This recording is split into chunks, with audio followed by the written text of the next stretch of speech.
So it's the inaugural talk of our AI and Human Objectives Initiative, which is the short name is AHOY.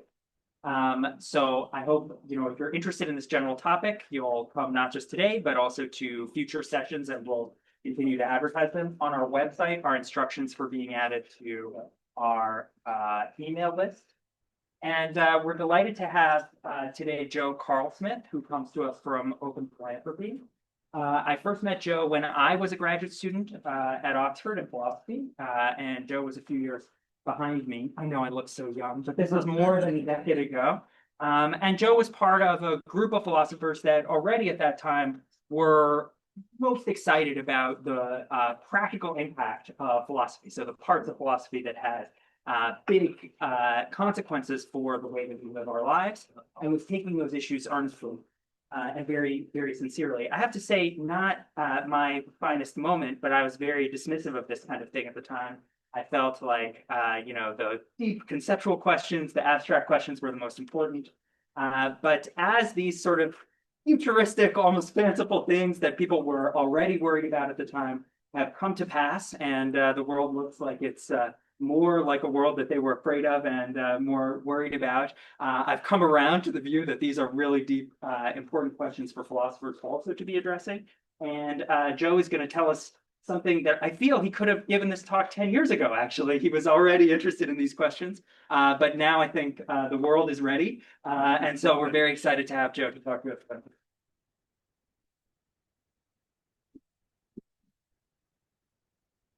Hi, everyone. Thank you for coming, and thank you, Harvey, for that lovely introduction. And I'm honored to be part of this series and part of the beginning of this series.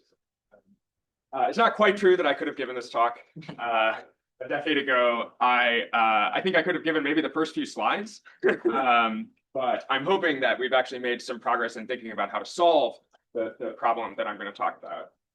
And I'm also hoping that the discussion of those solutions will kind of be onward leading for folks in this room in terms of identifying potential ways that Ahoy and affiliates might be able to contribute to solving this problem. So hopefully more progress has been made and more progress to come. With that said, so here's my plan. I'm going to briefly introduce the core AI alignment problem as I see it. It's going to be a particular version of that problem, the version that I think is highest stakes. And then I'm going to talk about my current high-level picture of how that problem gets solved at a kind of technical level. There's a bunch of aspects of this problem that aren't the technical level that are also crucially important, but I'm going to focus on the technical dimension here, and in particular, the dimension focused on the motivations of the AI systems that we're building. That also is not the only technical dimension. There's also technical aspects to do with constraining the options and monitoring and oversight for what AIs can choose to do. But I'm focusing on what of their options, how do they evaluate the different options available to them. And finally, I'm going to briefly discuss where I think academics and fields like philosophy, linguistics, science, and if other fields present in the room, feel free to jump in. If so, I might be able to contribute to this direction, so I see as especially fruitful. A lot of the kind of middle material here is actually quite new. It's from the newest essay in a in-progress essay series that you can see on my website, joecarlsmith.com, which is about kind of solving this full problem. So feel free to check that out if you'd like to learn more. There's a bunch of other content in that series as well as in my other works. Maybe I'll just quickly pause for a second. Can I get a quick? I have no exposure to the AI alignment discourse I am steeped in this stuff, and I'm aware that there's a big book coming out about this today, from low to high. Great. And then could I also get a this is all silly to this is super serious, low to high? Okay, great. Thank you. So we've got a mixed set of opinions in the room. If you've got a burning question that you want to jump in with, that feels like I won't be able to listen to this talk unless this question gets aired, to jump in. I might kind of pause on extended debate, and there's a lot of places here that people can be able to shut off the boat. This is a lot of the silliness can arise. So, but if something is really taking you out, let's see what happens, and it's possible I'll pause it, but maybe not. Okay. So with that said, what is the AI alignment problem? Well, the version I'm going to focus on I'm going to frame using two core claims. The first is that super intelligent AI agents might become powerful enough to disempower humanity. So it's going to be a live option. There's a kind of course of action these agents could pursue that's kind of within their capabilities to pursue, such that all humans would end up permanently and involuntarily disempowered. The classic version of this disempowerment is extinction.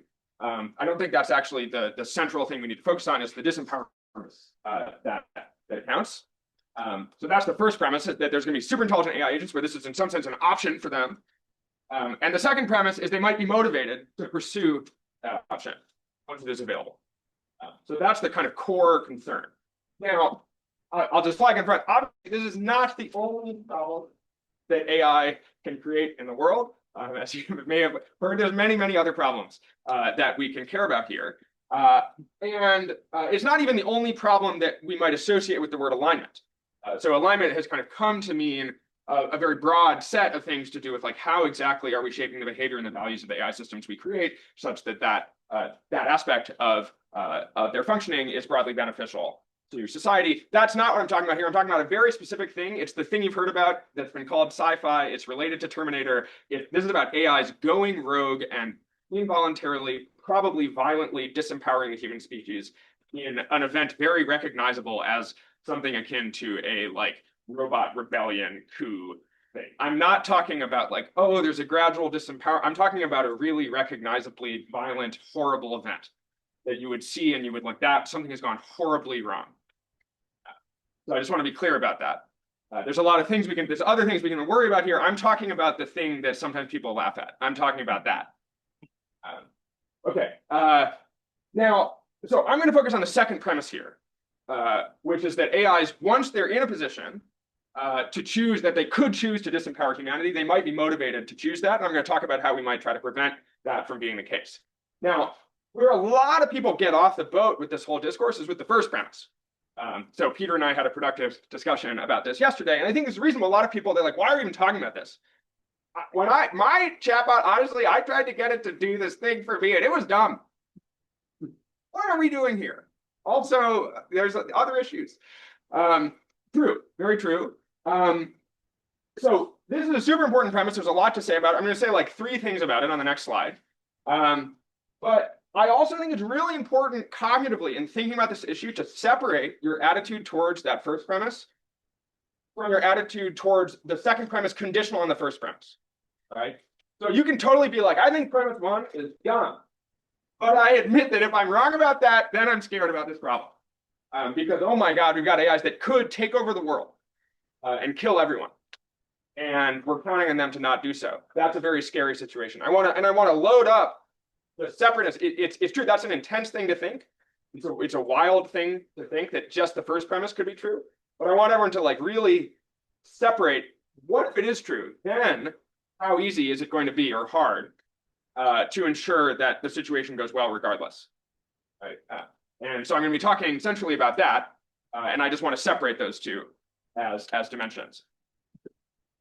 Okay, so I'll just say a few things about the first thing here. So we can further break down why might we think that super intelligent AI agents might become powerful enough to disempower humanity. Well, here's 2 premises that could go into that. 1, we might build super intelligent AI agents. Now, what I mean by that is roughly AI agents. I'll say a bit more about what I mean by agency, but AI agents that are vastly better than humans at basically any cognitive task. There's maybe a few exceptions. There's maybe some task where you're like being a priest, it like builds in humanity or something, whatever, but like work with me. They're better at all of the smart stuff. Okay, that's the first premise. Now that is not enough for the overall thing. There's an additional claim, which is that these agents will be in a position once built at some point that they'll have the option to disempower humanity. Now, there's some subtlety in how we understand that claim insofar as there could be many of these agents. So the traditional discourse often thinks about this, the kind of classic discussions. Imagine a single unitary agent that is on its own in a position to disempower all of humanity. That's one version that could be true. That's a specific version of a broader set of scenarios that I'm interested in, wherein, roughly speaking, if you're looking at where is the power residing amongst agents, just in a distributed sense, AIs, super intelligent AI agents have vastly more power than humans, or in a position to have vastly more power. So at the least, if they coordinated to disempower humanity, they could. There also could be the case that even uncoordinated efforts at disempowerment or power seeking could result in the disempowerment of humanity. So there's a bunch of different versions of this scenario. One analog I like to talk about is if you think about, so sometimes people are like, I don't believe that a single AI system will be able to take over the world. And it's like, cool.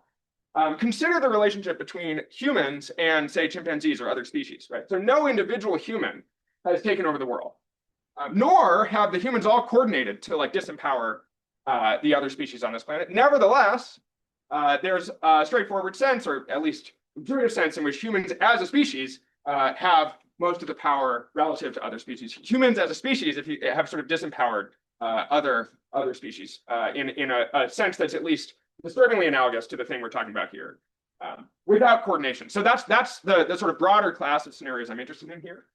But there wasn't one event when we rose up against the chimpanzees. Agreed. So gradually there's tons of limitations to the analogy. I mostly want to point at the fact that like humanity can get disempowered without one AI doing it and without all the AIs coordinating to do it. They can all be doing their own thing, seeking power in their own ways, fighting with each other, trading with each other, forming weird coalitions.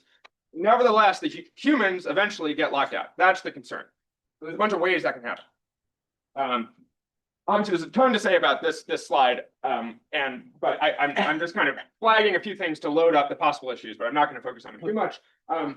I think both of these are at least quite plausible, and I think they're quite plausible within the next few decades. That's not going to be important. The sort of timeline claim is not going to be crucial here. You can have this concern, and people have had this concern, even absent any particular conviction about timelines AI systems. A lot of people have gotten more interested in this issue as advanced AI systems have started to seem more real, or more kind of on the horizon. But you know, there's a set of people who were like, we don't care when it could be 50 years, it could be 100 years. This is an existential threat that we still need to start thinking about now, and there's productive work we can do now. Now, I do think the timelines matter in various ways, and we can talk about that. But just flagging that that's not crucial to the story here. I just note, so the broad argument for this first thing that we might build super intelligent AI agents is like, I don't know, look at the trajectory of AI progress, think about like different ways that could go, have reasonable credences about it. Obviously, it could peter out.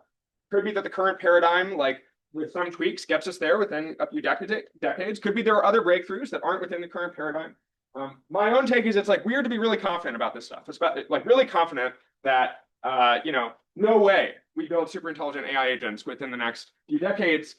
Despite the fact that we have these, $100 billion companies that are trying really hard and all this progress, I think it's weird to believe that. But there's a debate we can have. And then the broad argument for me is, roughly speaking, that the AI systems in question will be so cognitively capable that their power, collectively at least, will be dominant relative to the rest of human civilization. Now, this is actually pretty complicated, because by the time we're building these systems, the world's going to be very different. AI will have been integrated into the world in all sorts of ways. We'll have new technology. We'll have other AI systems, some of which might be aligned. There's a bunch of complication to this last premise, actually. I think this gets kind of skated over. But that's the broad thought. It's like once you have a new species of agents that are vastly more capable than humans, eventually most of the power resides with them, or could reside with them if they choose to take it.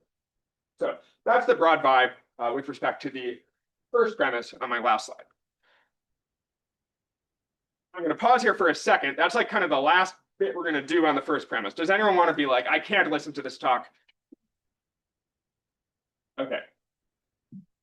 Let's talk about the second premise. Okay, so suppose we have these systems that are in a position to choose to disempower humanity. Why would they do that?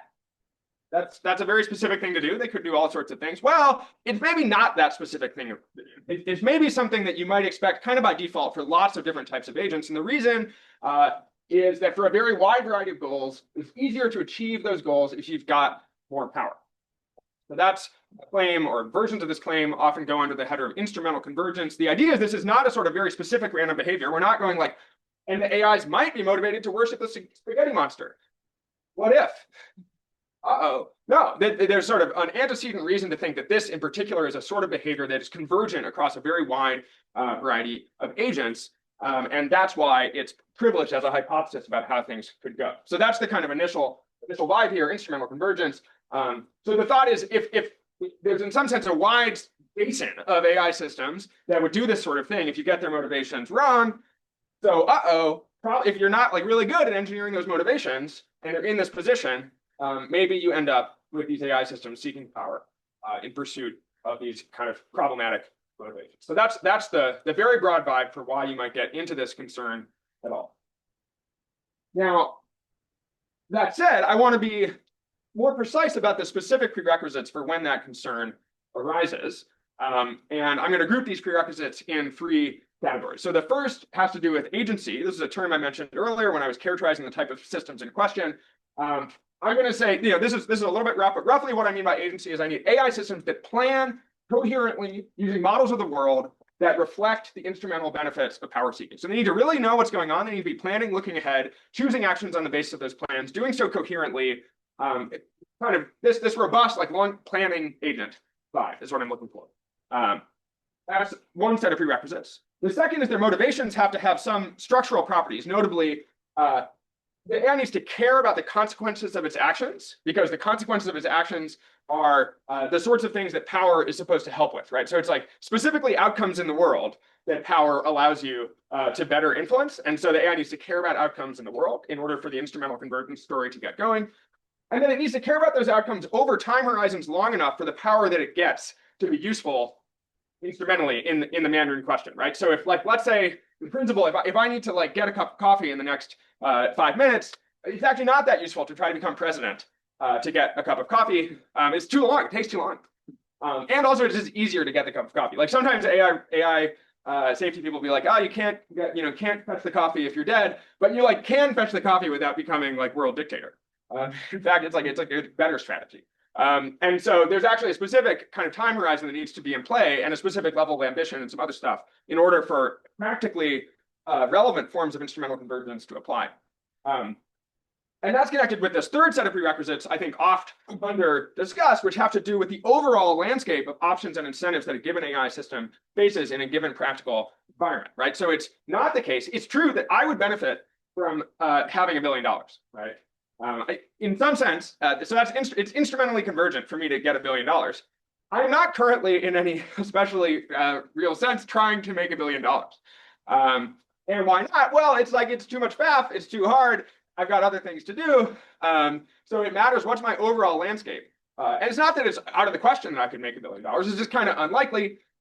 Similarly, if we think about this is supposed to be an office worker deciding whether to like embezzle money from their company. As like a form of power seeking. In some sense, it's instrumentally convergent. Let's say they have a non-trivial probability of success here, right? Like that, they have access to the financial account, something. Okay, so do they do it or not? Here's the thing that's not the case. It's not the case that the only thing we rely on to prevent this behavior is the sort of saintliness of this employer. Even though the employee, even though they may have some opportunity to do the bad behavior. There's also a bunch of other ways in which we're structuring the options available. Maybe we have some security, and that makes it like less likely that this succeeds. There's disincentives, legal systems, there's like social incentives. There's a bunch of stuff that applies to this choice. And the same will be true of AIs, especially AIs that aren't like vastly better than everyone at everything, such that it's just like right there on a platter to take over the world, right? And so that's the final set of prerequisites to do the incentives of the systems. Now, that said, I think it's worryingly plausible that especially these first 2 categories are going to be met by default by AIs that are built according to standard commercial incentives. So I think we already see AIs that are, I'll get to in a second, already see AIs that are fairly agentic. People are talking about AIs as agents. I remember there was a period in this where everyone's like, are people really going to build AI agents? AI agents, this is silly. And then like, 3 years later, I'm just like seeing these like, there's like a browser, it's like deploy an AI agent in your browser. Everyone's talking about agents. I'm like, all right. Anyway, so agency, I think we're seeing stuff like that. And the reason is agency is useful for a wide variety of tasks. Then I think, and the motivation stuff, I think is a little less clear, but I think we often have tasks where we care about the outcomes, and we often have tasks where we care about the outcomes over reasonably long time horizons. That one's a little more complicated to talk about the incentives, but I worry that that's the default as well. Maybe I'll pause there. I've got 2 hands, one in the black. Sure. Is the first one really a prereq? I mean, if the agent just makes random moves, but the landscape is set up such that when it moves in random ways that are beneficial, won't it gradually accrue power over time, and then that's aligned with what it wants to achieve? Yeah, so these are not, what I'm doing here is sketching out what I take as the kind of paradigm concern. It's not sort of all of these are necessary to get stuff that's at least in the vicinity of the concern. It's more like this is the same with instrumental convergence. For example, you can have AI systems that intrinsically value power, say because they got rewarded for intrinsically valuing power in training. There's a bunch of like kind of nearby scenarios, but I want to try to characterize what I see as the like central one, and that one I think has the first one as a component. Yeah, Peter. Just to set the record, I mean, agents is not a new word in artificial intelligence, right? The paper on agent-oriented programming by Yoav Shoham was in the 1990s, maybe even late 80s, and the first conference on autonomous agents was 1990. So it's not that this concept of agency is all of a sudden burst onto the scene. That's been one of the primary metaphors within AI for ages. So yeah, I didn't mean that the concept was novel. I think there was a time when it was much more debated whether this was going to be a kind of default trajectory for the way we build AI systems. I think that debate has died down somewhat, though not entirely. There are still proposals, many of them in reaction to some of these safety concerns and other concerns that say, let us intentionally emphasize more tool-like systems, more narrow systems, like systems that are in some sense less paradigmatically agentic in the sense I have in mind here. And we're maybe part of some different conversations. In my experience, there was a time where people were more. The question of whether agency was sort of by default on the trajectory was more open, at least according to some people, potentially not to you. And I'll just so on this the third thing, the incentive prerequisites, I think does matter a lot. I think the worry there is that as getting power becomes easier and easier for the system, it becomes easier and easier for these prerequisites to be satisfied. So if you imagine it's like the AI or this employee is like it's just sitting there. You could just take the money from the company with total impunity or something like that. It's just free. It's incredibly easy. There are a zillion ways he could do it. He could do it in ways that don't even involve lying. He could do it. There's just like the more paths with higher probability are open for getting a given sort of power, then the easier it is for a given agent with a given pattern of motivations to choose to pursue that path. And the worry is that as the kind of asymmetry in power between AIs and humans grows, that becomes more and more the case. That is, though, I think that is an open question. I think that the overall pattern of incentives that face different AI systems that could, in principle, engage in rogue behavior is an important node of intervention. Okay, so that's the broad sort of concern here. How are we doing? Okay, well, let's see how much of this we get through. Okay, so let's assume we have some systems that are in a position to take over the world, in a position to disempower humanity, and let's assume that they're at least agentic in the sense I just described, that they have long-term motivations of some kind that are focused on. So they're sort of candidates for this sort of. How hard is it to ensure that they reject the option to pursue human disempowerment? That's the question I want to look at. And as a first pass, we don't know. We don't know exactly how hard this is. And that's part of the concern. I think there's reasons, though, to be concerned that it's difficult, and I'm going to talk about those. So we're going to focus, and there's a bunch of different ways of framing this. My framing is going to highlight a certain type of generalization as the core difficulty that needs to be solved. And in particular, what makes this hard is that this is a difficulty that needs to be solved on the first try. Because basically we're assuming that AIs are at some point going to have the option to take over the world. Let's call that any option set that is of that nature a dangerous input. Input just means here a sort of holistic environment in which an AI could pursue a given option. A dangerous input is one where there's a choice where if the AI makes it, it has a non-trivial probability of successfully disempowering all humanity. Right? That's a dangerous input. Okay, so what we want is by the time, and we're hypothesizing we're going to give AIs those inputs. Scary. Okay, by the time we're doing that, they need to not pursue the option, right? Because if they do, here's the thing we can't do. We can't like watch the AI disempower humanity and then go, oops, rewind, retrain. This is one you have to get it right on the first try. You can't learn from failure. And that's scary. There's something we're good at iterating empirically. That's a really useful form of feedback. There's a certain type of fundamental feedback we can't get here, which is the feedback of failure. You don't get any redos on building superintelligences that are in a position to take over, watching them take over and being like, okay, let's try a new design. Let's try a new architecture. Let's try a new training technique. That's not what you get. You have to get this right on the first try. In that specific sense, the sense in which when you actually transition to this actual set of inputs, you need to get it right by then. And then notably, you need to get it right all the other tries too. So it could be the first time you give an AI the chance to take over the world, it declines. Okay, but you're going to continually give it that chance. There's going to be future AIs. You also need to get those ones right as well. But I want to focus specifically on the first one. So what that means is you've got a bunch of safe inputs though. You've got a bunch of environments, AIs that are not in a position to take over the world. So you get to learn whatever you can from that. You get to train on those. You get to do all sorts of stuff on these blue guys, what I'm calling the safe inputs. And then you need to make this leap to the dangerous inputs, and you need to do that right on the first try. So I'm calling that the fundamental challenge, generalization without room for mistakes.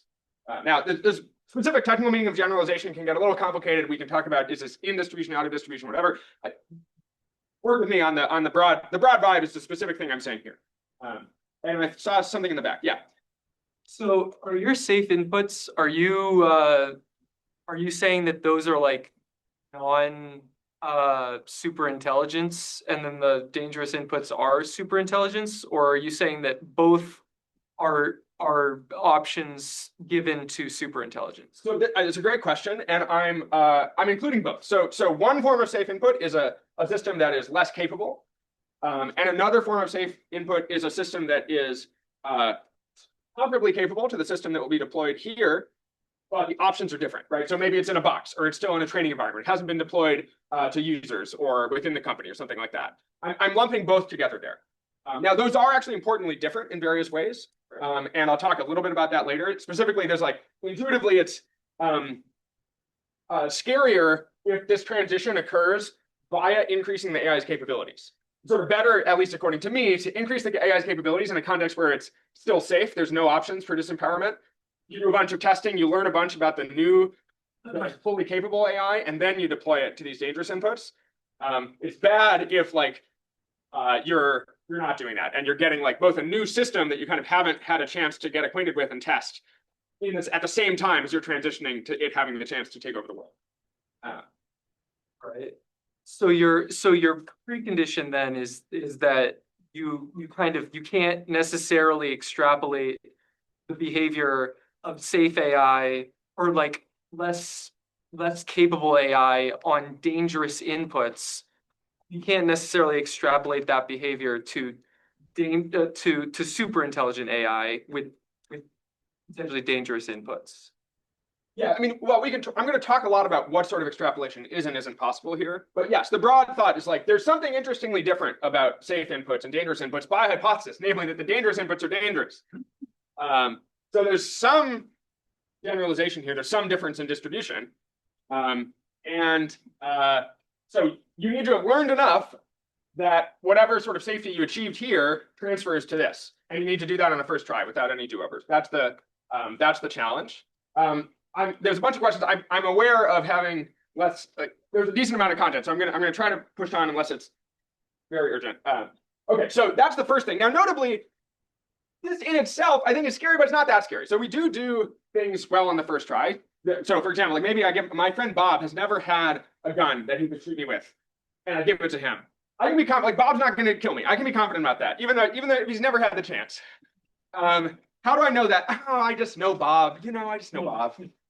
And I mean, there's also other incentives I think are in play. Like I know that Bob doesn't want to go to prison, and he would probably go to prison or whatever. But we successfully learn about how agents will behave on new sorts of inputs, or become confident in that. And then also we do get complex technical projects right on the first try sometimes. Like we got the human moon landing right on the first try, famously. Not all of the tests, but by the time we were doing the real thing, we'd constructed enough analogs and done enough other tests that the first thing went well. Now that said, I think there's a few other sub-challenges that make this problem hard. So one is that accurately evaluating AI behavior, even on the safe inputs, gets difficult when AIs, it's difficult kind of period for various reasons, but it's especially difficult when AIs are superhuman, because the humans might not be able to understand the relevant behavior. There might be scarcity of oversight, a bunch of ways in which evaluating superhuman AI behavior might be harder than usual. So you might not even know what's going on as much as you'd like, even on the safe inputs, right? Now, second problem, even if you know what's going on on the safe inputs, you might not be able to actually get the behavior that you want on the safe inputs. So notably right now, AIs often do bad stuff, right? Yeah, no AI right now is in position to take over the world. We can tell that they're doing bad stuff. So the evaluation thing is still working, but we still cannot successfully get the AIs to behave well, to behave how we want, even on safe inputs, right? So that's an additional problem. Even if you can tell what behavior, whether the behavior you want is occurring, you might not be able to cause the behavior that you want. The third, this is like, I won't talk about this a ton, but there's also limits to the amount of the access we have even to safe inputs. There's like lots of safe inputs we might want to test our AIs on, but you can't get them. Like maybe you want to test your AIs if there was some new technology that you don't have access to, or if they, if some number was factored that it takes a lot of compute to factor. Something there's just stuff that you don't have access to. More concerning, I think is probably the most concerning, is that there's a possibility of AIs adversarially optimizing against your safety efforts. So this is sometimes called scheming or alignment faking. I've got some work on this in the past. I have a long report about scheming you can check out. But basically the concern here is that AIs that are seeking power, even if they can't yet take over the world, might decide that your safety efforts are kind of contra to their goals and start to actively try to undermine them. Now, notably, this is a very unique scientific and safety problem. This is something that most scientific domains, like if you're a nuclear safety engineer, your like nuclear plant might be hard to make safe. It's not trying to not be safe, right? Same with like a biohazard lab. Like even, in some sense, viruses, they're like kind of trying to spread. Not that good though. They're not that smart. Very, very smart agents actively trying to undermine your science, even as you study them. Harder problem, difficult problem, something that we have very rarely had to deal with as a species. And then finally, I'm just going to flag that there's an additional issue, which is the opacity of AI cognition. So this has been especially salient in the context of ML systems. People have this sense that ML-like systems are intuitively quite opaque, black boxy, et cetera. And I agree with that. But this is actually a problem that goes somewhat deeper. Even if you had a system that was more traditionally programmed or whatever, there might be deeper senses in which super intelligent cognition is just hard to understand for humans. And that might make it hard to kind of know how these systems work in a way that could aid in our predictions about how they'll generalize. So these are five sub-challenges that I think make the fundamental challenge I discussed extra hard. Okay, so what can we do? And here in particular, what can we do to shape the motivations of the systems? By the motivations, I mean the criteria they use in evaluating options. So I'm assuming the AIs know what, it doesn't need to be some extra anthropocentric thing. I'm definitely not talking about consciousness. All I mean is the AIs have options. They're aware of these options. They're using criteria to evaluate which one to choose. The motivations are those criteria for me. Now, so we're trying to shape those. How do we shape those well enough such that by the time the AIs are doing this generalization, they reject the rogue options that the dangerous inputs make available? Well, we have at least two categories of tools. One is we study the behavior of the systems. We kind of leave the opacity issue unresolved. We view the AIs kind of just from the outside, but we study the behavior in depth. I'm calling that behavioral science. And the second thing is you can bring in tools that help with the opacity thing in particular, which I'm calling transparency tools. And obviously you do these both in tandem, but because opacity is such a problem, I think it's worth worth kind of separating these conceptually so as to see how they interact. So on behavioral science, now notably, so the thing about behavioral science I think is worth bearing in mind is that this is actually usually what we do for understanding, like this is how we understand humans. Like, I don't know if you guys, neuroscientists in the room, neuroscience, it's great. I love neuroscience, but we're really not that far on the old transparency for human brains, IMO. I think, but nevertheless, with my friend Bob, how did I become confident that Bob is not going to shoot me when I give him a gun? It's like his behavior. Plus, maybe there's like the history of human behavior, the sort of general built-up understanding we have of humans on the basis of how they behave. We have like some extra oomph from our own introspective access to how humans think and feel. Maybe that helps a bit. Famously fallible, that introspection itself. But so behavioral science, people sometimes poo-poo. They're like, oh my gosh, if you don't understand how the humans or how the AIs work, then you'll never make them safe. I'm not sure that's right. Especially if we're talking about there's like a certain kind of standard, which is like the level of confidence in the motivation of a human that you could realistically expect to reach. Now, obviously, humans, we might not be comfortable giving them the option to disempower humanity or take over the world either. In fact, I think we shouldn't. But I want to distinguish between the question of like, is the problem that the AIs are AIs versus humans, and the separate problem of any agent having the option to disempower humanity. And I think we might be able to at least reach the level of trust that we have in humans via behavioral science. Now, part of the reason I think that is that I think we can do vastly more intense behavioral science with AIs than we've ever done with humans. I don't like these studies. This is like Milgram experiment, Stanford prison experiment. These like they're flawed psychologists. Anyway, there's like a lot of issues. We do not do very detailed, rigorous behavioral science with humans for a ton of reasons. Some of those are ethical. Some of those ethical reasons might apply to AIs too. I gave a talk about that yesterday. But especially modulo those ethical issues, the intensity of the behavioral science we can do with AIs and the rapidity of the feedback, the degree of automation we can bring to bear, I think is really promising and intense. And I think we should be doing vastly more of this. So basically, we can test the AIs, how they behave in a zillion environments. We can see how that behavioral profile changes based on different forms of training, different architectures, et cetera. We can use that data to build up a rigorous joint carving predictive theory, behavioral theory of AI psychology. And then we can use AI labor to help with this process. So the kind of vision I have in mind is like, say you had a button and this button will show you, if you press it, it'll show you how the AI behaves across a zillion possible inputs, right? And then you're doing different things to the AI and you press that button at every stage and you see what's changing. And then you start to have a theory of what goes on with that whole profile and how it changes. So there's a ton of behavioral science to do here. And I think it's a place that people in this room might be able to contribute. So that's the behavioral science piece. Transparency, we go through this quickly. So I think there's sort of three categories of transparency tools that are relevant. One, I'm calling open agency, which is basically building more transparent agents out of still opaque ML systems. So it's sort of leaving the opacity of ML systems as a constraint, but nevertheless trying to build agents using these like opaque black boxes out of them such that it's still nevertheless transparent at some higher level of abstraction to the degree necessary for safety. So a version of this people talk about is faithful chain of thought. So chain of thought is the sort of reasoning trace that's currently kind of available for many forms of AI functionality. There's a question of, does that reflect the AI's true reasoning? How counterfactual is it, et cetera? What amount of kind of bad adversarial reasoning could occur still within the black boxes? But nevertheless, that's an example of open agency that we might be able to pursue. And there's a bunch of work to be done on that, and it's being done. Is that a hand in the back?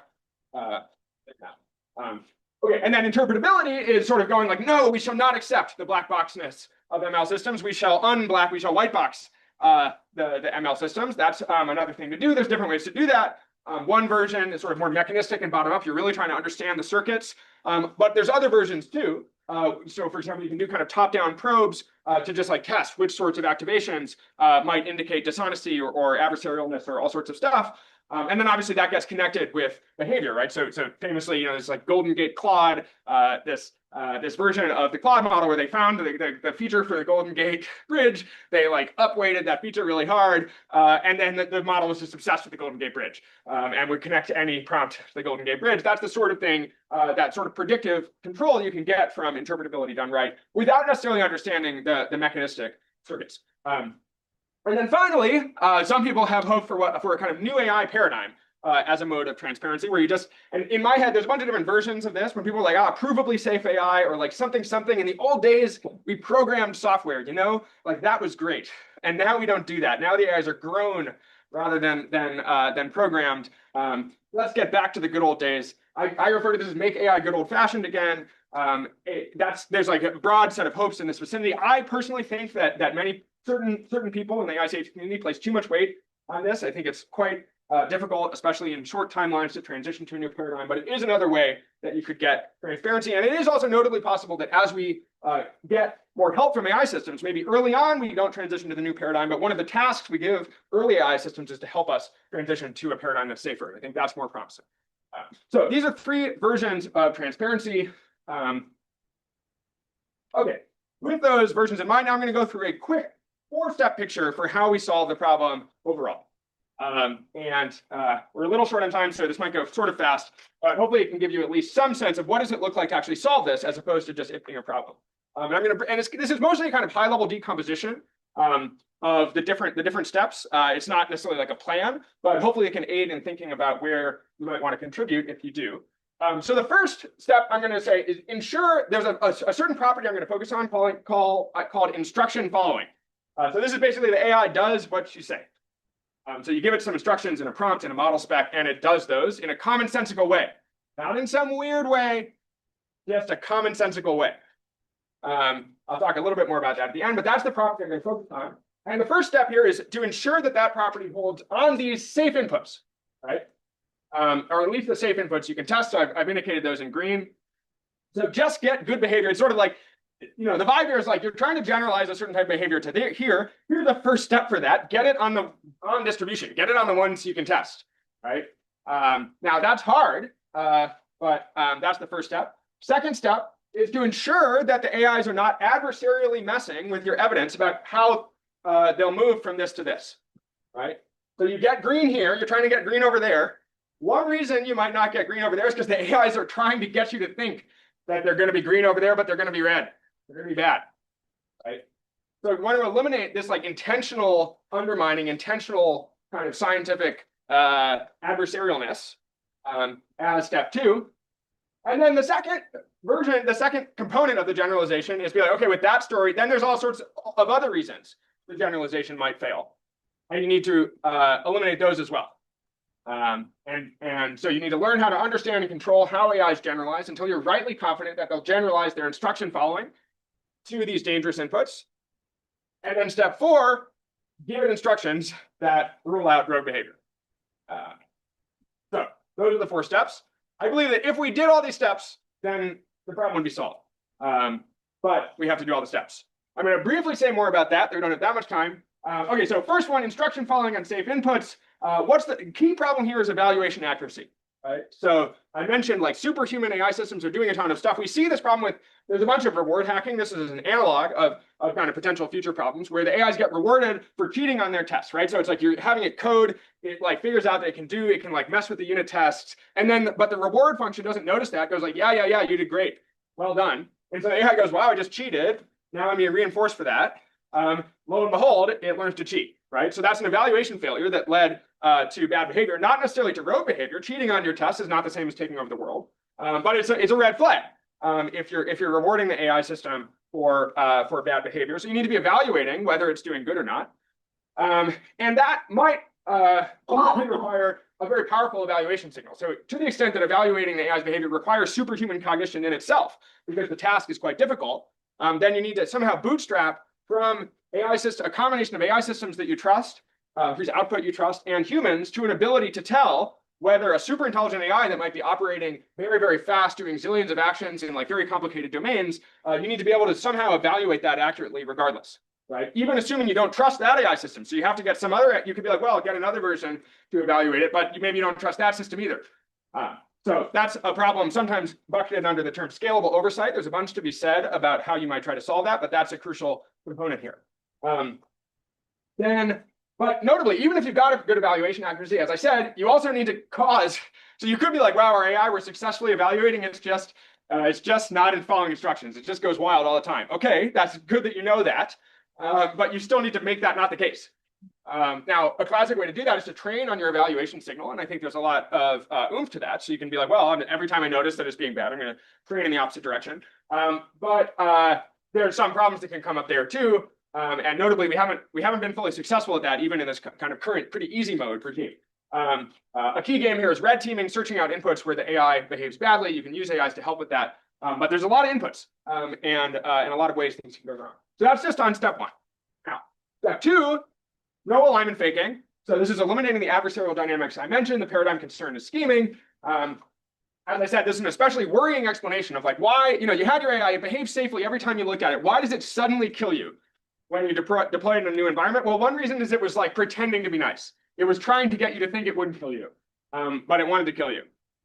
And so you really want to eliminate that. I have a report on why you might expect this behavior. We've also seen some early empirical evidence of behavior like that's at least nearby to this kind of concern. Anthropic and Redwood Research have a paper that came out late last year called Alignment Faking in Large Language Models. There's other examples of AIs blackmailing people, saying they're going to kill CEOs. There's various things here. You can look at the literature on this. Anyway, we got to eliminate that. How are we going to eliminate that? Well, basically, we have the same tools, but with an extra constraint, namely that when we're doing our behavioral science and we're doing our transparency, we need to do so in a way that's robust to the AI in question, adversarially messing with our techniques. That makes life a lot harder. How do we deal with that? Well, at least 3 ways. One is we can try to make sure that the AIs we're studying are not themselves adversarial in a relevant way. For example, we can kind of try to isolate the components of scheming and study them separately. Another is we can kind of create intentional forms of adversarial pressure that we know exist because we made them intentionally. This is sometimes called model organisms for scheming, and then study that. So that's sort of like, okay, the adversarial pressure is there, but we controlled it. We think we know what's going on with it. And then a third way is to try to catch scheming in the wild that you didn't create or initially control, and then study it in depth. So those are three different ways to approach the scheming problem. My guess is that this is the most challenging aspect of the overall problem. But I won't defend that here. I see a bunch of hands. I'm sorry, we're kind of short on time, so I'm gonna press on, and then we can come back if we need.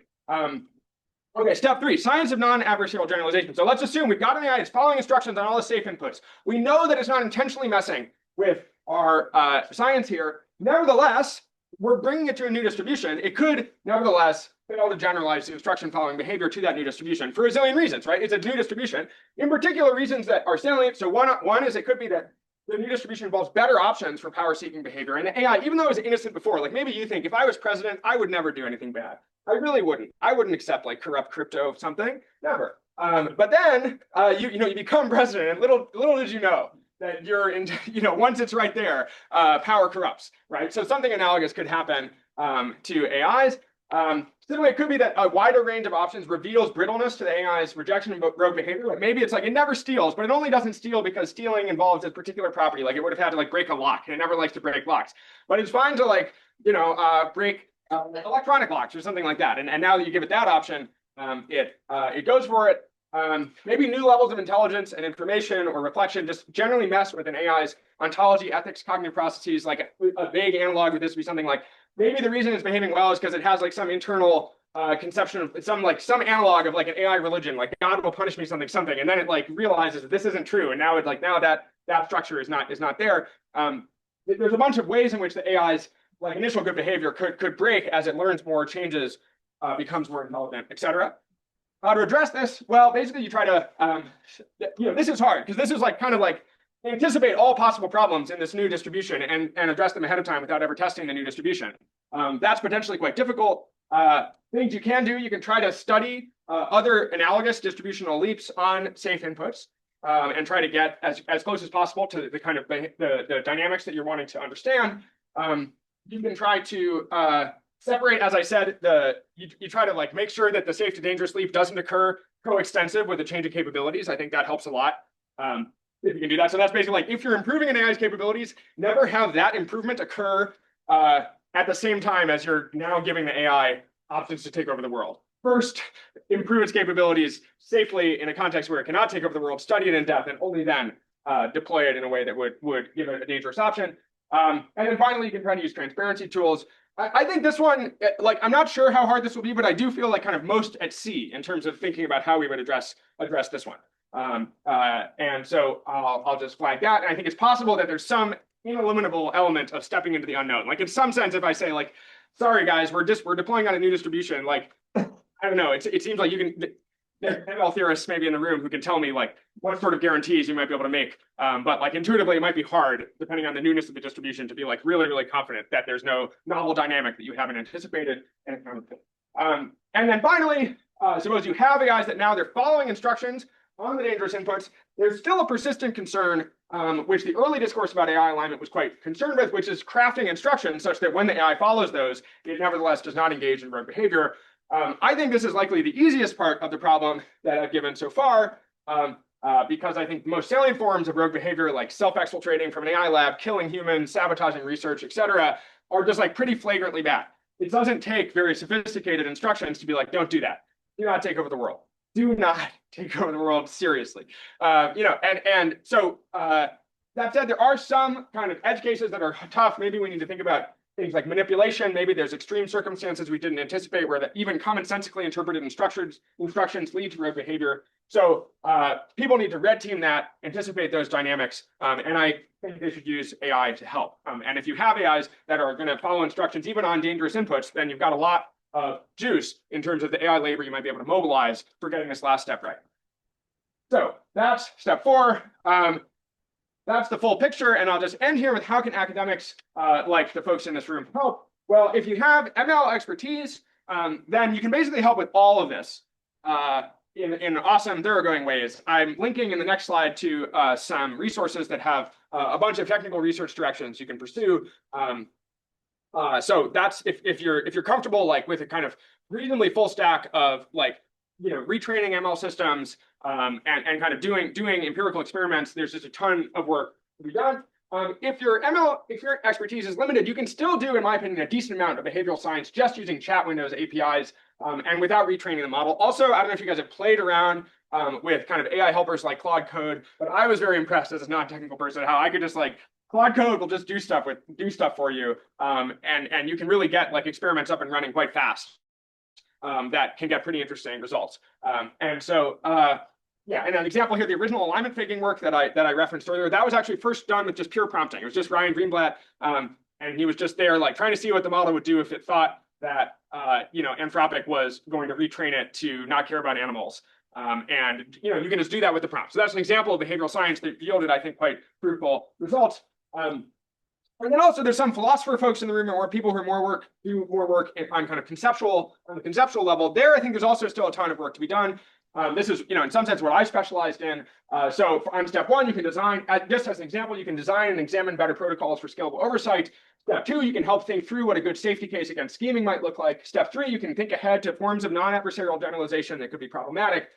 Step four, you can help design good instructions and red team those. And in general, you can do tons of conceptual work on threat modeling, safety cases, and high-level strategy. And then finally, of course, there's all sorts of other aspects of this problem I haven't covered, eliminating/restricting rogue options, security, governance, forecasting, et cetera. There's a ton of other areas you can contribute other than the technical motivational component I discussed. So here are a few resources for doing that. Feel free to find me, or maybe the slides will be shared if you want to get the links. And thank you very much for your attention.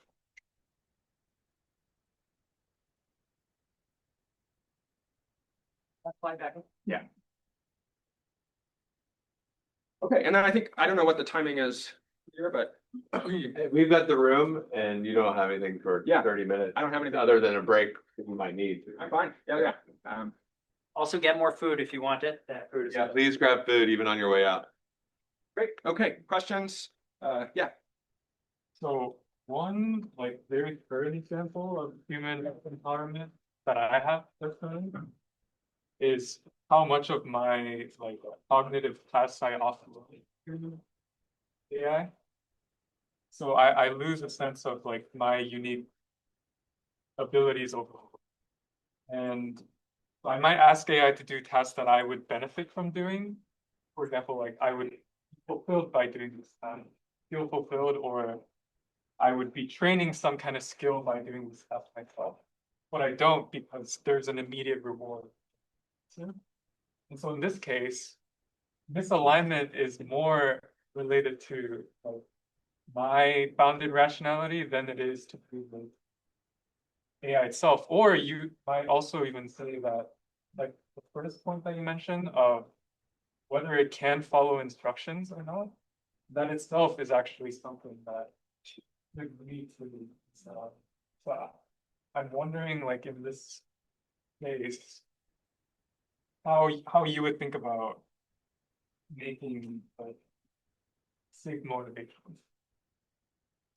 Let me make sure I'm understanding. So the thought is that you sometimes would offload a task to my system, but you kind of want to do the task yourself. No. My like limited kind of wanting the fast reward would condition me to just set the AI to do it. But if it were truly like meaning to be empowering of me, then it wouldn't fulfill that thought.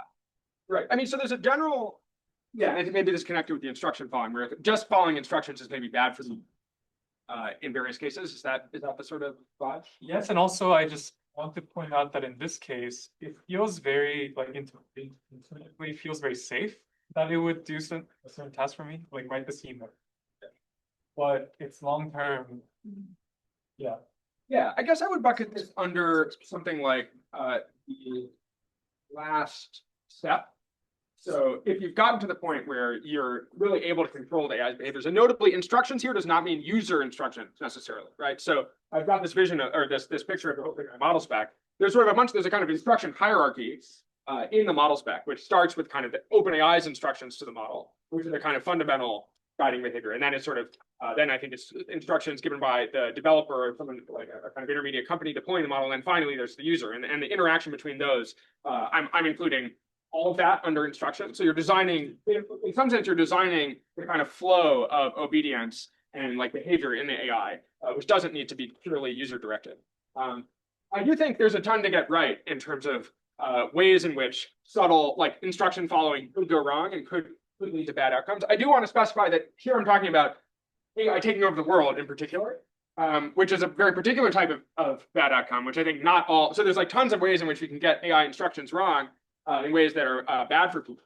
But not all ways of being bad for people result in violent overthrow of the human species. And so that's so for that sort of concern to connect with the specific topic here, it would need to be the case that, for example, like helping you with emails over the long term leads to human disempowerment entirely.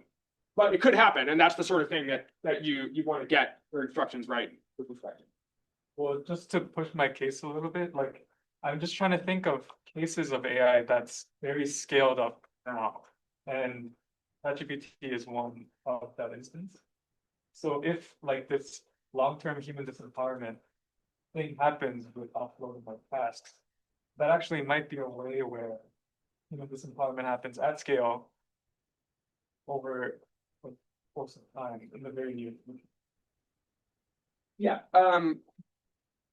Yes, I think there's some interesting questions about whether we should count it as disempowerment if humans just sort of intentionally offload more and more stuff to AIs. I tend to think no. I think the point at which it really counts as disempowerment is when like the AIs won't give it back or something like that. Like if your AI won't, it has seized control of your email, and I say, hey, ChatGPT, I'd actually like to answer this one, and it won't give it back. There are scenarios that are. I said I'm focused here on like really flagrant forms of AI takeover. There are scenarios that are more in between, and the line can indeed get blurry, but I kind of want, when it's blurry, to err on the side of like the more extreme, violent, obvious forms, because that's really what I'm talking about. And there's a bunch of other stuff that's nearby that I think is reasonable to be concerned about, but it's not my focus here. I also want to flag further questions. The talk is being recorded. It's possible to include the question and answer period in that. If you don't want your question included, just flag it to me or to Sam, and yeah, in the back. Yeah, so I just want to bounce my understanding of this off of you and get your response. And first of all, I'm down with the formulation of the alignment problem, and the set of responses seem quite sensible to me. Where I have trouble is with the intensity of the worry about generalization without room for mistakes, right? And the sense that this is unprecedented, the sense that AI is not, a normal technology here. And, that's the upside, is that, maybe we do have more room for the beyond. The downside is that, is it a solvable problem? It seems to me like, well, it's a problem that we'd always be facing in new versions. And the reason that the way that I think about the situation that leads me to feel this way is that, hinges on a remark you made, which is that viruses aren't very smart. Right? It seems to me viruses are extremely smart. Like, in fact, like understanding like the adaptive intelligence of viruses, by modeling intelligence in a way that isn't anthropocentric, consciousness-oriented idea of intelligence, is actually like integral to the kinds of understandings we're going to need to deal with, technological phenomena like superhuman AI, right? And there's also, we talk about chimpanzees, but if I think about an organism that's very, very smart and how it's kind of co-evolved with humans, I think of like corn. Maybe corn is like really running things, and we're all just like eating the corn syrup, right? At the best of corn. You can even think this way about, and scientists are working on this, thinking this way about non-organic entities in the world, right? So if there's a lot of entities in the world that have a certain kind of like agent of purchase on the world, right? AI is just like a case of that. And actually thinking about AI in relation to humans is really a case of thinking about how could we co-evolve with these entities so that we come to an equilibrium, as we do with so many other kinds of systems to which we co-evolve. Cool. I guess I'm hearing kind of two aspects of that. One is you're saying, hey, there's a lot of types of intelligence, at least broadly construed, operative in the world these create a kind of ecosystem that can be in some sense beneficial or imbalanced or at least like coexisting. Let's do that with AI, and it's not new to be doing that with something. We need to do all these things, but it's not so new. Yeah, but I guess and then I heard a different thing, which is you're sort of skeptical about the generalization without room for mistakes, where I guess I'm not yet seeing how, so like, which bit of this do you reject? Or like, I guess the specific thing here, it's not necessarily it's unprecedented, it's that if you want to not be disempowered in the relevant sense, then by the time the AI is deployed on options where it has a reasonable chance of disempowering you, it needs to reject those options. So you need to get that right enough. Look, I'm a scholar of media, right? Like this looks a lot like a lot of problems in coexistence of humans with their media, including media like landscape that are arguably somewhat natural. But does media have the chance to take over the world in the relevant sense? Like, I guess that's the thing that's unique. People say so all the time. I disagree. Or like, I'm talking about taking over the world in a pretty robust sense. Like corn, no. Corn has not taken over the world in the sense that I'm talking about. Viruses have not. You could argue that humans haven't fully. I mean, there's certainly a lot of aspects of the world that we don't. Viruses, yes, I just say viruses killing everybody is like a very real concern, right? And also, I think, yeah, so. Actually, I do really disagree that like, I think that the AI threat is importantly different from corn and from viruses. Like, I think that the fact that the AI is actively modeling your responses, like when we're fighting COVID, COVID is not thinking about what we're doing to create vaccines. COVID is not infiltrating differentially the vaccine development faculties. It's not like developing its own counter vaccines. It's not thinking ahead to how to like sow special disruption. Like there's a difference when you're in a war with an intelligent agent that is modeling your strategy and responding to it versus a system that isn't doing that. And neither corn nor biology is doing that. I actually think this is a generally important point. Like when I've done work on like a full range of existential risks, climate change, nuclear war, biology. And I think the thing that's unique about AI and why I think it's so much scarier as a threat is that it is trying to kill you. And the thing trying to kill you in a robust sense, not a sort of, well, let's interpret the virus as, but like a sense in which it's literally modeling the world. It has representations in a kind of cognitive system of the world that are like mapping your strategy and responding to it. That is occurring at the least with a vastly more you could say that viruses are kind of doing that at some level of abstraction, but there's clearly some difference between like what it is when a human does that and a virus. Like the reason I think like climate change, the reason I'm much more concerned about AI than climate change, for example, is like the climate, it's a tough problem, but it's not trying to be a problem. But I think AI is trying in this way, or in the bad case, and that's especially scary. And it's also notably trying at a level of cognitive sophistication vastly superior to humanity's. But that said, I agree that there's a lot of interesting stuff to learn about the ways in which we create an ecosystem with a bunch of overlapping forms of agency and intelligence. And I do actually think the good version, so we haven't talked very much about what is the good version of an eventual future with very complicated AI systems, including AI systems at all sorts of levels of capability, AI systems of vast diversity. And I think that in that context, I am actually quite sympathetic to thinking about these forms of symbiosis and coexistence that we already see in kind of healthy ecosystems. Though notably, like, look, nature, there's also a thing called predation in nature where a species just eats another species and takes its resources. And that's like more analogous. In some sense, the concern here is that AI is sort of analogous to something like a predator and or an invasive species that is so outcompetes an ecosystem that is not ready for it that you just end up with a kind of monoculture and a crash to the flourishing of the system. Okay, other questions? Yeah. Sort of the reverse side of what we were just talking about. I really liked your analogy between how humans sort of just disempower chimpanzees without really having the motivation to do so. I felt that was a useful paradigm under which motivation and the factuality of disempowerment can be thought of in a decoupled way. But this also has an interesting implication. You said there's an intuitive sense humans have disempowered chimpanzees, which I agree. There's also an intuitive sense in which it did not matter whether chimpanzees thought about this or whether they tried to do something about it. Humans are powerful enough that they're going to get disempowered regardless of what they do. I wonder if that is also a problem in this scenario, in the sense that if AIs are powerful enough, then it doesn't matter what we do. If they're not powerful enough, then there's nothing we need to do. I was just wondering if that implication, or first of all, do you agree with that implication? And secondly, if you agree with that implication, does that pose a problem to the paradigm or the structure we're thinking? So I'll answer the second question first. If I thought that there's a binary of like either the AIs are weak and can't take over, or they're so powerful that they're definitely going to take over, and there's nothing we can do, then yes, that would be a problem. To reverse approximation, then the only available solution would be to not build AI systems of the relevant degree of power. And some people think the problem is hard enough that that's approximately the situation. I am not sure. I think it's actually. I mean, I presented this set of ways in which we could solve this problem. I think it's possible that this is too hard, right? And that we're not up for it. I think notably another bit of my series is about ways in which we might get AIs to help us with this. And I actually think the most salient ways in which we end up solving this problem involve drawing on a ton of automated cognitive labor to kind of reach a level of scientific maturity vastly surpassing what we currently have in our understanding of AIs. And so there's a whole separate piece here that I haven't discussed, which is about how do we do that safely? How do you draw on AI labor, even though you're worried about AIs, in order to understand AI? Now, notably, we're doing that with capabilities anyway. So AI labor is already playing a big role in this, or most people's story about how you get crazy AI capabilities is the AIs themselves start doing a bunch of the cognitive labor. And my claim is that needs to happen with safety too.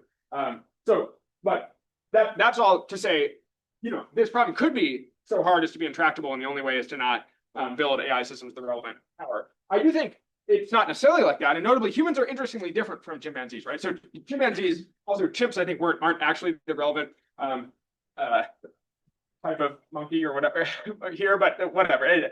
Sometimes people get fussy about that. Humans just are. We know what's going on, right? And it's a very notable difference between in the monkey case, or are chimps even monkeys? I feel like I'm worried about apes, yes, okay. The concern is that the apes did not build humans, right? So that there's like a clear advantage that we have with the AI is relative, like it's not, and people also sometimes talk about like evolution as an analogy for AI alignment. Evolution was not trying to build humans in the relevant form. So we have this interesting advantage of we're like aware of what's going on. We're intentionally designing these systems. And that's very different from the situation that apes had. Now, obviously, we could be too dumb, we could fail, but we know at least that we're facing this problem. Humans, we can do stuff. We're smart. We work together, and maybe we can do it. So I'm not, especially not on the grounds of the ape analogy, dismissing the problem as hopeless. Yeah. How does policy fit into all of this? Because it strikes me that if you are one who takes the idea that existential risk is so high, the easy solution is don't keep developing these things such that they get more and more powerful, and a lot of effort go into these moratoriums and policy against developing these. But is the idea that that policy just won't come? We have to kind of accept the fact that these companies are going to keep building these things, and there are going to be people that keep building these things. Or I don't know. I struggle to grapple with the balance between policy and actual technical. Me too. So I mean, there's a set of people, including the book that's coming out just today, argues that policy is the only place to focus. Basically, we need an enforced international ban on sufficiently dangerous types of AI development. We need that now. We need that for many decades, and then we need to kind of do something very different from sort of trying to align systems. We need to really kind of really go deep on a level of maturity with this, and potentially pursuing other kind of more direct paths. So, and roughly speaking, I think I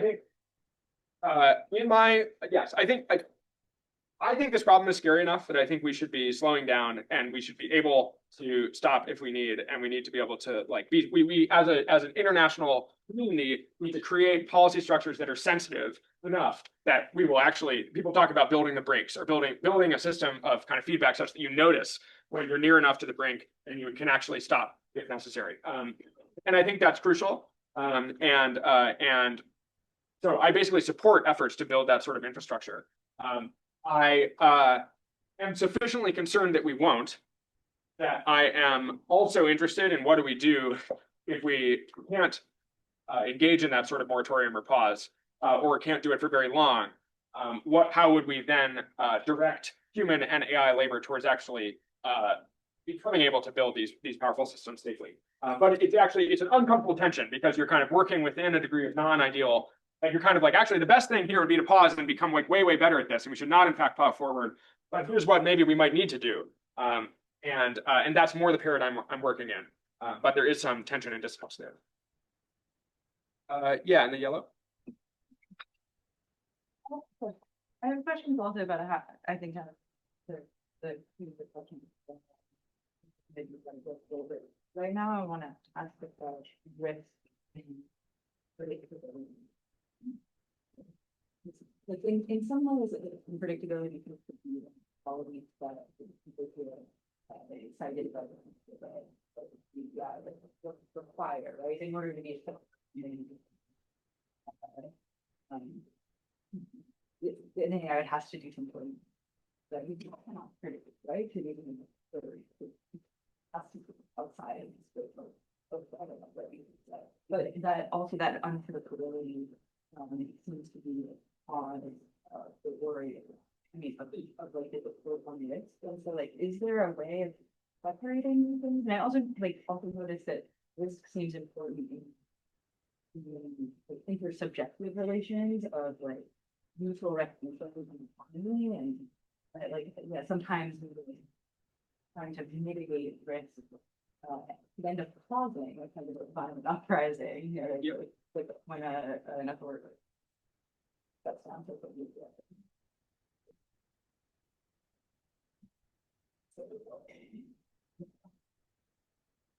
Yeah, so I agree that there's some deep connection between like the thing we want out of AIs that makes them like powerful and capable and useful, and the risk that they pose here. And thinking of it in terms of predictability, I think works insofar as like in some sense people will say like if let's say you're playing someone who's vastly better at chess than you, it's often you can predict maybe that they'll win, but you can't kind of by hypothesis predict each of their moves, because if you could predict each of their moves ahead of time, then you'd be good enough at chess to play as well as them. And by hypothesis, you're a lot worse. So there's a sense in which, and this is true in general, if to the extent we're getting genuinely superhuman cognitive performance, as opposed to just like faster play or kind of human, like kind of more efficient human cognitive, getting genuinely kind of qualitatively better than human task performance, then there's some element that humans could not have done ahead of time. And then that is also core to the problem, which is like once you have something that's genuinely better than humans, it's harder to evaluate, it's harder to oversee, it's harder to anticipate all the options it might have available. So it is, I think these are closely tied.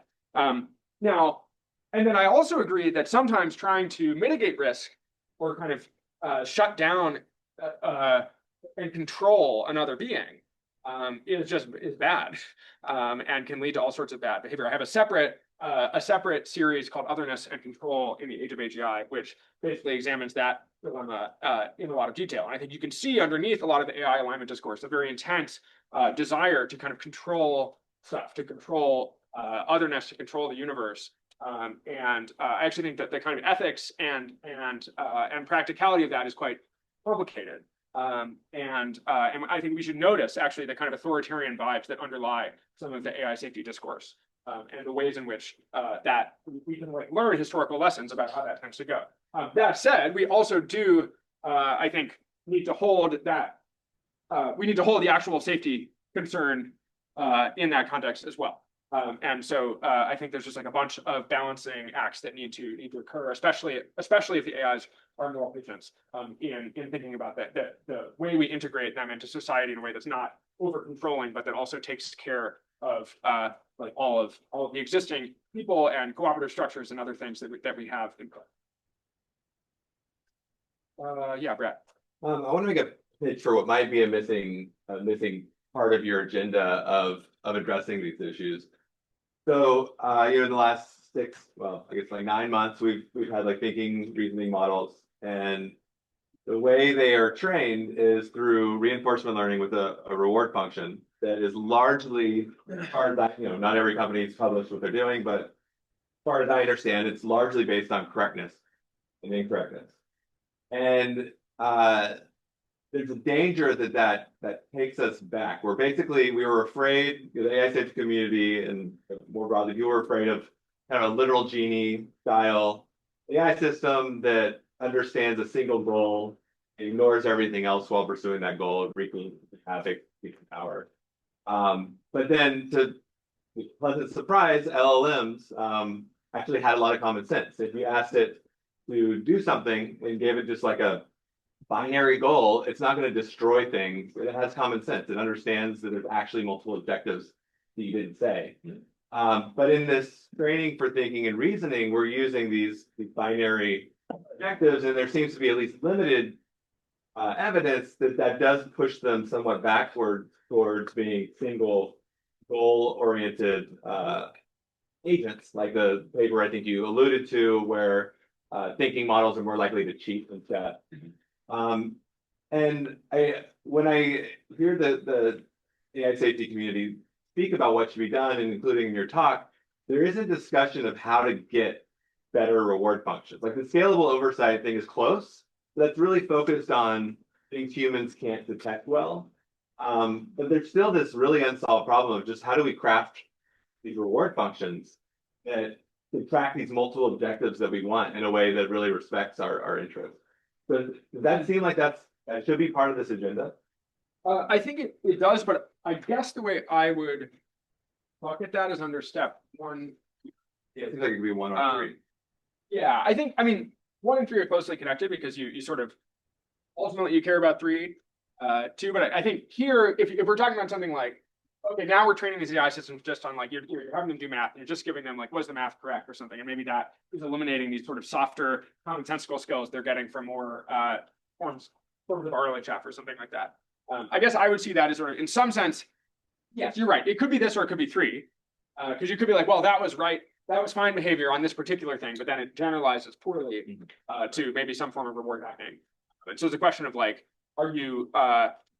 is the problem you're concerned about, say you're getting some more single-mindedness, some less commonsensical thing, is that occurring on the training input, or is it only in generalization? But regardless, I agree that that's part of it, and to some extent, what I'm saying, this instruction following property is the rich commonsensical instruction following that has given people comfort with respect to LLMs, right? We really want AIs that do that aren't literalistic genies or whatever, that like have this kind of rich kind of nuanced understanding of what it is to follow instructions in the way we intend. And so you need to craft an evaluation signal that successfully tracks that property itself. I'm aware, I think, Brad, do we have a meeting? I think we do. At 12:30? Yeah, I would like to have that meeting, but we've got 3 or 4 minutes. Okay, great. Yeah, it's as long as you're right here, then we can move on. Yeah, in the back. Yeah, so you were discussing agentic AI earlier, or mostly in a mostly negative light, it sounded like you sounded concerned about the progression of agentic AI and the potential for that to have like to not be safe, right? I'm interested if you've considered the potential safety related usefulness of agentic AI. Particularly, I would say that I believe that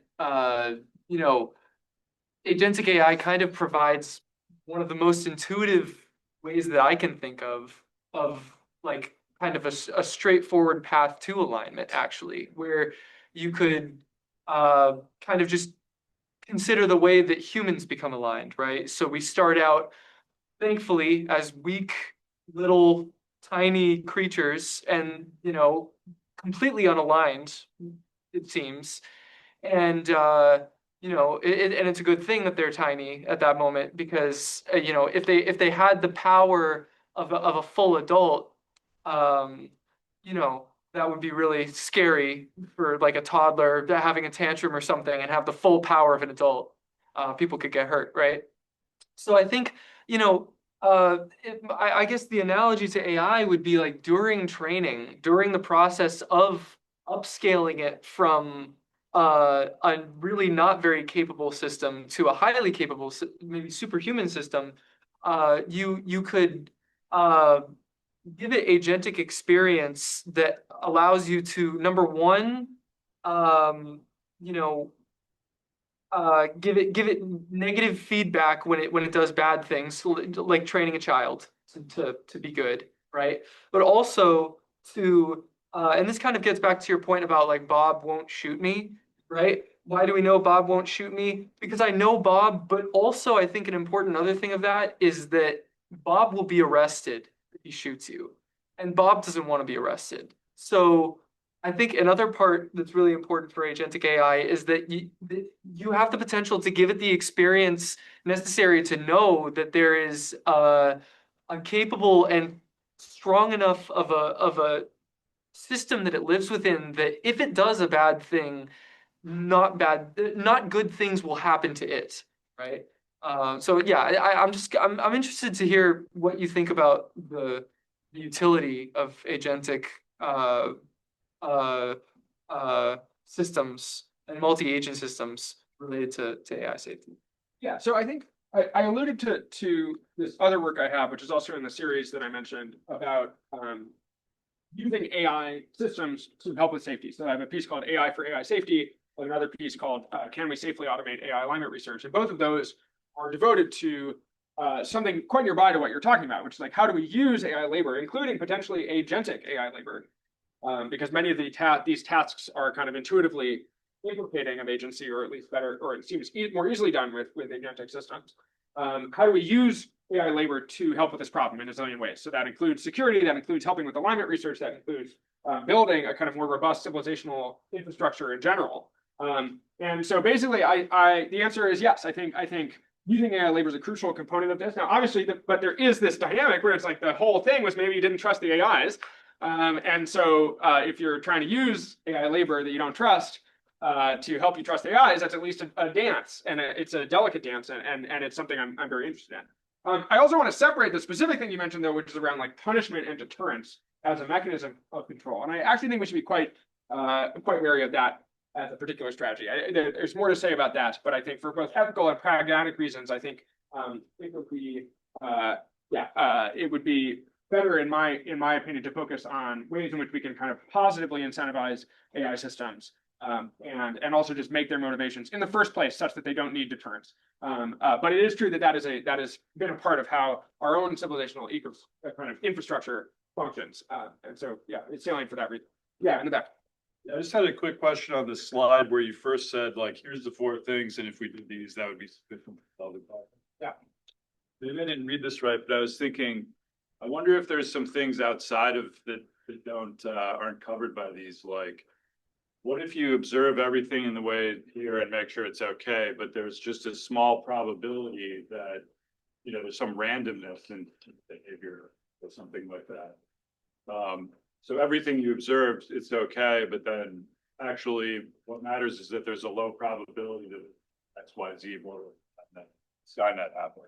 Yeah, I guess I would probably put that under 3. Yeah. Which is sort of like, you gotta get all, that would be like, if there's some low probability thing where like it looks good on the safe inputs, but goes badly here, I would probably put that under 3. So it could be that the reason it looked good on the safe inputs was just the low probability thing hadn't cropped up yet. Yeah. Even on the safe guys.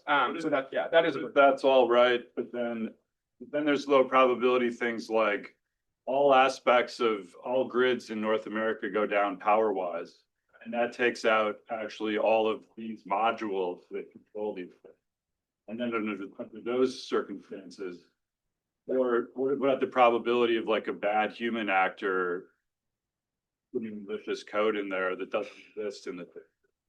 Yeah, I mean, I don't want to get too into like, this covers literally everything that would fall under the thing. And so, it's possible we could identify scenarios like that. I think this at least in my head, if you did all these 4 steps, you'd be really cooking with gas. I think you'd be like really in a good position.